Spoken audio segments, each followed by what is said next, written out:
तो सर मृदा अपरदन के बारे में बताइए कि तो मृदा अपरदन को बेसिकली हम लोग आसान भाषा में अगर बोले तो इसका अर्थ होता है मिट्टी का कटाव। मृदा का मतलब मिट्टी या माटी और अपरदन का मतलब होता है कटाव। इसे हम लोग इंग्लिश में सॉइल इरोजन भी कहते हैं। तो इसके लिए कई कारण जिम्मेदार हैं, प्राकृतिक भी हैं और कुछ मानवकृत भी हैं। प्राकृतिक में आप कह सकते हैं जो जल हो गया, जो बरसात होती है तो जब तेज बारिश होगी तो मिट्टी कटने लगती है, गीली हो जाएगी, अंदर तक गीली हो जाती है मिट्टी और उसके बाद उसका कटाव पानी के साथ शुरू हो जाता है। ठीक, तो बारिश हो गई। दूसरा हो गया आपका जो हवा चलती है।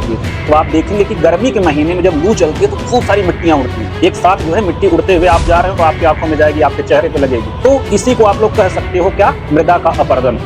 और दुनिया में सबसे ज्यादा जो सॉइल इरोजन होता है उसका मेन कारक है जल यानी पानी। पानी की वजह से दुनिया में सबसे ज्यादा मृदा का अपरदन होता है। उसके बाद आती है वायु और तीसरा कारण जो है वह है मानवकृत या मानव निर्मित, जिसे हम लोग कह सकते हैं। मानवों की वजह से भी व्यापक स्तर पे मृदा का अपरदन होता है। आप पूछेंगे कैसे, तो जो कंस्ट्रक्शन साइट्स होती हैं यानी जहां कहीं पे काम चल रहा है तो वहां पे खनने और खोदने का काम लगातार चलता रहता है, उससे भी आप जो है कि मृदा अपरदन को रिलेट कर सकते हैं। तो इसी को हम लोग सॉइल इरोजन या मिट्टी का कटाव या मृदा अपरदन कहते हैं।